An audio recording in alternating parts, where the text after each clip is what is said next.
Welcome to today's bonus episode. If you're listening to this in real time, it is the end of the year. It's sometime in late December, and I don't know about you, but during this time of year, I tend to start thinking about what I have or have not accomplished. And this is probably true for you as well. You start to think about the goals that you made at the beginning of the year and take score. Do you get a gold star or a big red fail? And while it's not a bad thing to reflect at the end of the year, sometimes this process of self-assessment can leave you feeling like you didn't get as far along as you wanted to. I know for me personally, as I would do this for year after year, I would think, okay, so did I accomplish what I wanted to? It's the end of the year. Let me look back at everything. Sometimes it could put me into a little bit of a funk, a mild depression, because the answer was almost always no, there's more that I wanted to do. And even if you are feeling good about what you accomplished toward the end of the year, that negativity bias in your brain could be telling you that it still isn't enough. In today's bonus episode, we're going to talk about 3 tips for feeling good about yourself at the end of the year, instead of making this a time where you judge yourself for what you have or have not accomplished. The first tip is, instead of thinking of December as the end of the year, think of it as the slow, quiet, or dark part of the seasonal cycle. When you think about something ending, it's normal to feel anxious because it means you're running out of time. So you can reframe this thinking by letting go of looking at December as the end of the year and instead just think of it as, this is a time to slow down. This is when the days are shorter and the nights are longer. It's a darker time. It's a more quiet time, and it's a part of the seasonal cycle. That will help soften that things coming to an end feeling. Because when you embrace a cyclical approach, you realize that there's really no end and no beginning, but rather this fluid connection between various stages and phases of life. And that's more accurate anyway, right? We have the winter where we go inward, we want to self-reflect, we spend more time indoors, maybe we sleep a little bit more. And then we have the spring where things begin to bloom. We want to go outside a little bit more. Things start to move a bit. So it's all a part of a cycle.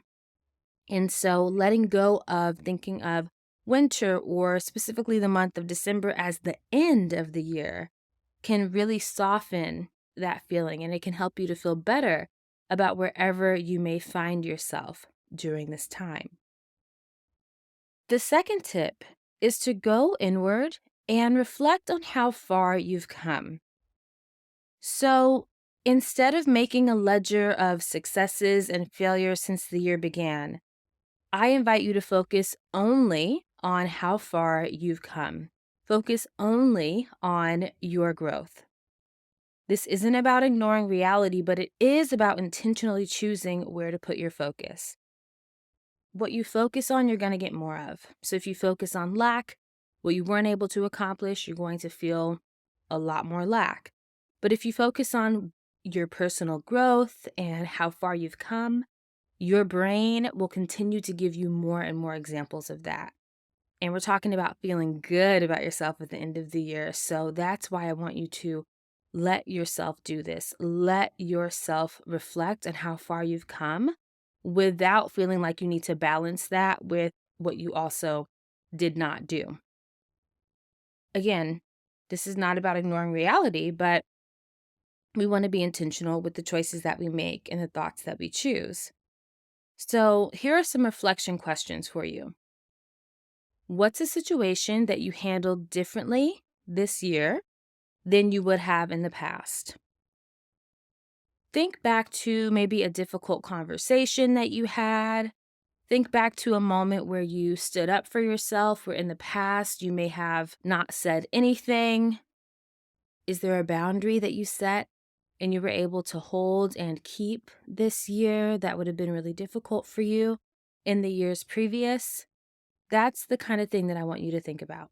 Okay, so first reflection question, what's a situation that you handled differently than you would have in the past. The next reflection question is, what's a relationship that's even stronger now than it was before? This can include relationship with friends, family members, or it can be your relationship with yourself. But what's a relationship that you feel at this moment is stronger now than it was before? Reflect on that and reflect on why that might be. The third reflection question that I have for you today is, what's something new you discovered about yourself that has pleasantly surprised you? This kind of ties into that first question, what's a situation that you handled differently? But this is more about your personality, the qualities that you're developing as a person. What's something you discovered about yourself that has pleasantly surprised you? Maybe you started planning your menu for the week and it made your entire household run smoother. And you never really thought about yourself as being someone who liked to plan things in advance, but hey, you were pleasantly surprised. Or maybe you got really, really good at canceling plans when there was something on your calendar that you didn't want to do, and you learned that you are really good at choosing yourself in those moments.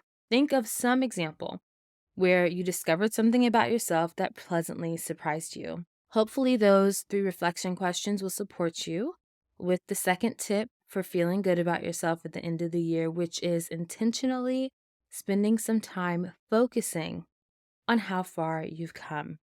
The third tip for feeling good about yourself at the end of the year is to settle into the knowing that you still have time.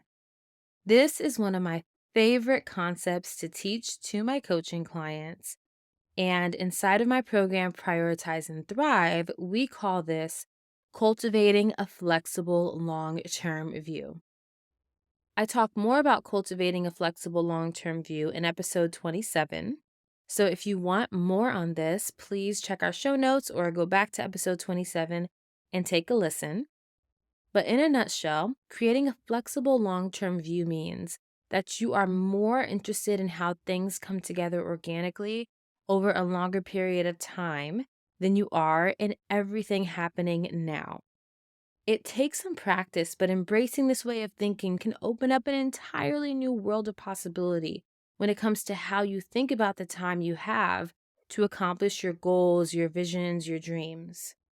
So, along with the first tip, which was to stop thinking of December as the end of the year, because then you're going to feel like you're running out of time, this last tip is to remind yourself often it's okay if everything that you set out to accomplish hasn't already happened yet because you still have time.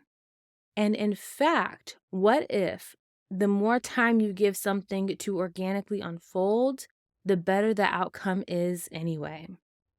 These are the kind of thoughts that begin to release you from feeling like everything should have already happened and you're behind. That's a really bad feeling. That's how you can feel terrible about yourself at the end of the year. If you feel like I should have already been way ahead and now I'm behind. So I want for you to just take a breath and say to yourself, I still have time. Yes, it's December. Yes, the year is quote unquote ending, the calendar year, but I still have time. I can always reset. I can always regroup. I can always start over. I can always recommit. This is the way that I want you to begin to talk to yourself with more kindness and less urgency. Because the reality is, you do have time. If you feel like you're behind or you should have had more accomplished by now, those are thoughts that you're thinking, and you can choose a different thought. I love helping my clients through this in my program, but it's something that you can absolutely do on your own as well. So let's do a quick recap and we'll wrap up this bonus episode. I wanted to share this with you today because I know that I'm not the only one who uses this month of December or the end of the year to kind of judge themselves a little bit and to say, okay, well, how did I do? Did I accomplish all I set out to accomplish? I know I'm not the only one, and I know that there's a better way to approach this. So, here are the 3 tips that we covered for feeling good about yourself at the end of the year. Number 1, instead of thinking of winter as the end of the year, think of it as the slow, dark, quiet part of the seasonal cycle. Number 2, spend some time reflecting only on how far you've come. And remember, there are those 3 reflection questions that I gave you, so you can go back and listen to those or use those as journal prompts. Number 3, settle into the knowing that you still have time by embracing a flexible long-term view. And again, if you want to hear even more about that concept, check out episode 27, which we'll link to in the show notes. I hope that you found this bonus episode helpful. I'm wishing you a happy new year. I want to thank you again for being a listener to the Multi-Passionate Mastery podcast. Have a great rest of the year. Enjoy this part of the season, and I'll talk to you soon.